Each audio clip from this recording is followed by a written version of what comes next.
नमस्कार विद्यार्थी मित्र हो, मी आपणा सर्वांचे मनपूर्वक स्वागत करतो. आपण इयत्ता 11वी व 12वी विषय पर्यावरण शिक्षण व जलसुरक्षा याचे प्रकल्प बघत आहोत. आजच्या व्हिडिओमध्ये आपण प्रकल्प सेंद्रिय शेती हा बघणार आहोत. त्याच्या अगोदर आपण यासाठी गुण विभागणी कशी आहे ते बघूया. या ठिकाणी तुम्हाला एकूण 50 मार्काचा पेपर म्हणजेच तुमचं लेखी काम असणार आहे.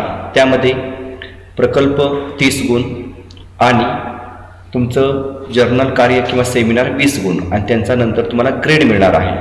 तर आपण आज फक्त जो 30 गुणांचा प्रकल्प आहे तो कशा पद्धतीने लिहायचा आहे आणि एक प्रकल्प सेंद्रिय शेती बघणार आहोत. तर त्याचं जे गुणदान आहे ते कसं आहे बघा. प्रकल्पविषयी प्रस्तावना 2 गुण, विषयाचे महत्त्व 2 गुण, प्रकल्प कार्य उद्दिष्टे 2 गुण, प्रकल्प कार्यपद्धती 4 गुण, निरीक्षणे 4 गुण, विश्लेषण 4 गुण, निष्कर्ष 2 असे एकूण 20 मार्काचा प्रकल्प अंतर्गत परीक्षक आणि बाह्य परीक्षकामध्ये आपल्याला प्रकल्प अहवाल सादरीकरण 5 मार्क्स, तोंडी परीक्षा 5 मार्क्स, एकूण 10 म्हणजे ही 20 आणि इकडचे 10 मिळून 30 गुणांसाठी आपला प्रकल्प आहे आणि तो प्रकल्प आपल्याला एकूण या 7 मुद्द्यांच्या आधारे लिहायचा आहे. तर चला आपण प्रत्यक्ष सेंद्रिय शेती हा प्रकल्प लिहिण्यास सुरुवात करूया. प्रकल्प विषयाचे नाव सेंद्रिय शेती. क्रमांक 1चा मुद्दा आहे प्रकल्प कार्य प्रस्तावना. सेंद्रिय शेती म्हणजे सजीव पर्यावरणीय रचना आणि जीवनचक्र समजून घेऊन व रसायनांचा वापर टाळून केलेली एकात्मिक शेती पद्धती होय. सिक्कीम सरकारने 2015 पर्यंत संपूर्ण राज्य सेंद्रिय शेतीखाली आणण्याचे ध्येय ठरविले आहे. सेंद्रिय शेती सध्या सुमारे 110 देशांमध्ये केली जात असून तिचा हिस्सा वाढतो आहे. सेंद्रिय शेती करून उत्पादनांची निर्मिती करणारे आशियातील प्रमुख देश आहेत. यामध्ये चीन, युक्रेन, भारत, इंडोनेशिया, इस्रायल. सेंद्रिय बाजारपेठ स्थिर गतीने वाढत असताना त्यासंबंधी सेंद्रिय प्रमाणीकरण आणि नियमावली अधिकाधिक कठोर आणि अनिवार्य होत आहे. सर्वसाधारणपणे सेंद्रिय अन्नाच्या उत्पादनाशी थेट संबंध असलेल्या कोणत्याही व्यवसायाला उदाहरणार्थ बियाचे पुरवठादार, शेतकरी अन्न प्रक्रियादार, रिटेलर्स आणि रेस्टोररला प्रमाणपत्र मिळू शकते. त्यामुळे मी या प्रकल्पाची निवड केली आहे. मराठी शब्दामधील पर्यावरण या शब्दाच्या व्याख्यानुसार सजीवांच्या नैसर्गिक परिसरास पर्यावरण असे म्हणतात. यानंतर आपल्याला क्रमांक 2चा मुद्दा बघायचा आहे. तो म्हणजे विषयाचे महत्त्व. आरोग्याचे तत्व. हवा, पाणी, धान्याची रोपे, पशु पक्षी, मनुष्य प्राणी व निसर्गचक्र यांचे आरोग्य वाढविणे हा सेंद्रिय शेतीचा उद्देश आहे. कोणत्याही रासायनिक गोष्टी न वापरल्यामुळे हे आरोग्यास पोषक आहे. पर्यावरणीय तत्व. सेंद्रिय शेती ही निसर्गाच्या जीवनचक्रावर अवलंबून व अनुरूप हवी. ती सजीवसृष्टीला धरून चालणारी हवी, त्यामुळे कोणतेही प्रदूषण होत नाही. निक्षमतेचे तत्व. सेंद्रिय शेती ही निसर्गाच्या परस्परांच्या संबंधात कोणतेही एका बाजूस कलणारी नसावी, निक्षमतेची खात्री देणारी असावी. संशोधनाचे तत्व. यात अंतर्भूत असलेल्या सर्व घटकांचे संगोपन सुयोग्यरित्या व्हावयास हवे. हे महत्त्वाचे घटक सेंद्रिय शेतीत आवश्यक आहेत. प्रकल्प कार्य उद्दिष्ट हा क्रमांक 3चा मुद्दा आहे. क्रमांक 1 पर्यावरणीय समस्याविषयी जाणीव जागृती होणे.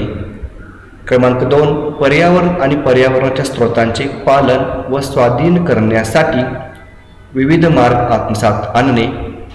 क्रमांक 3 पर्यावरणविषयी अभ्यासासाठी स्वयं अध्ययन क्षमता निर्माण करणे.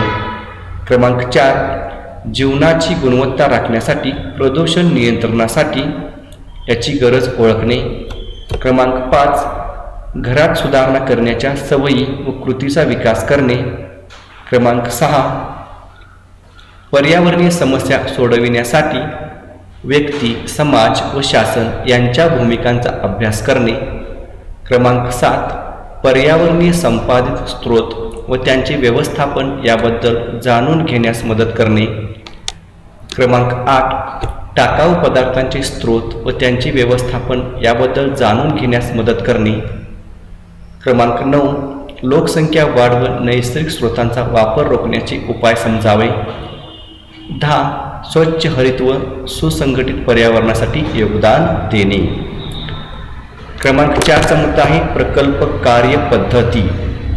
यामध्ये बघा, शेतातील नवीन पिढी जी रासायनिक शेती पद्धतीवर जास्त अवलंबून आहे अशा जगभरातील युवा व्यावसायिकांना सेंद्रिय शेती पद्धतीचे शिक्षण हे आवश्यक आहे. भारतात अनेक वर्षापासून रासायनिक शेती पद्धतीच्या उपयोगामुळे सेंद्रिय शेतीची अतिशय कमी माहिती व विशेषज्ञ उपलब्ध आहेत. सरकारी योजना व कृषी विस्ताराच्या रासायनिक शेती पद्धतीचा प्रसार मोठ्या प्रमाणात करतात.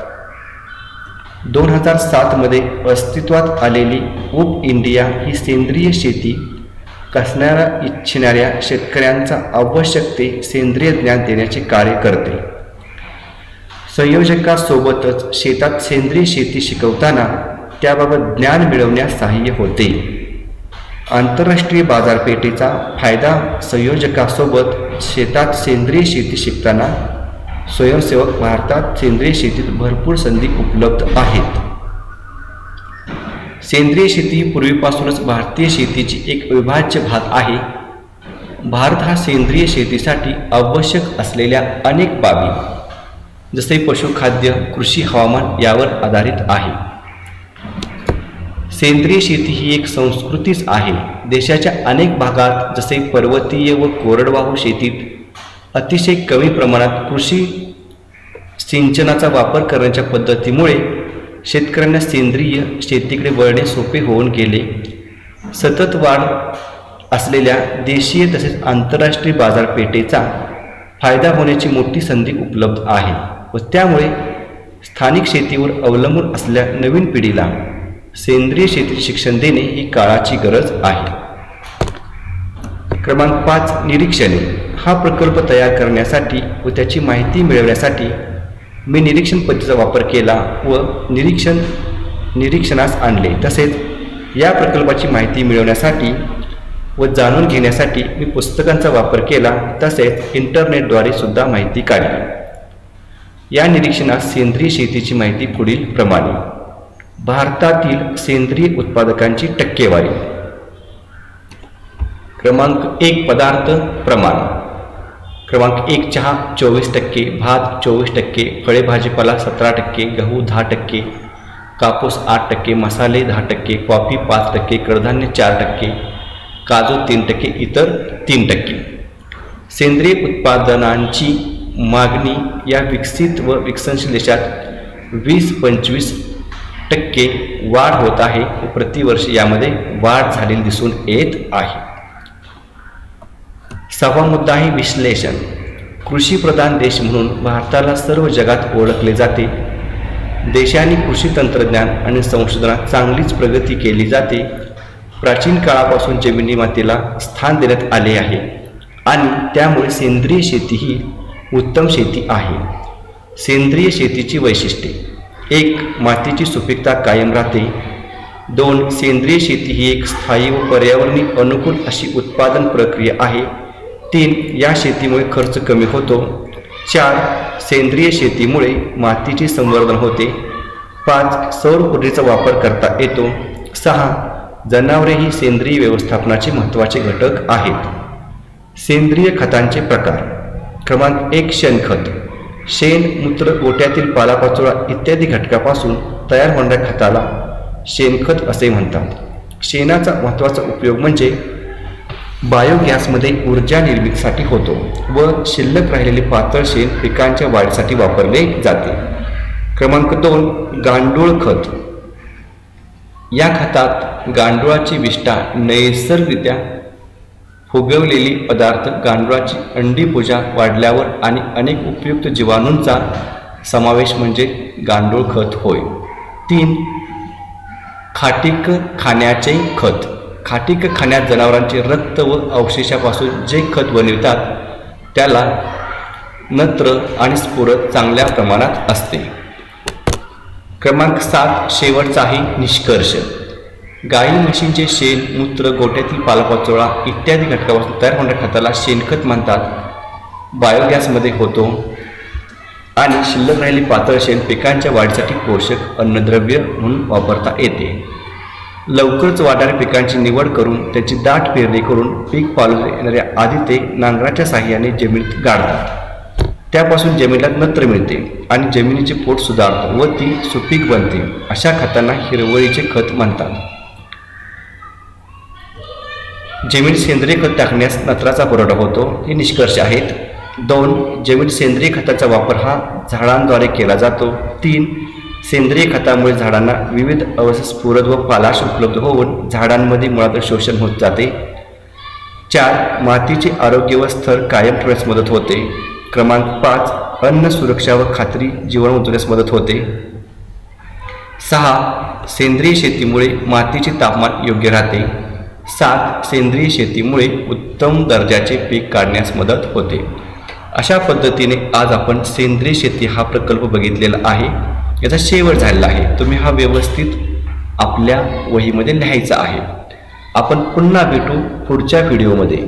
तुम्हाला हा जर व्हिडिओ आवडला असेल, उपयोग झाला असेल तर लाईक करा, तुमच्या मित्रमैत्रिणींना शेअर करा. पुन्हा भेटू पुढच्या व्हिडिओमध्ये. तोपर्यंत धन्यवाद.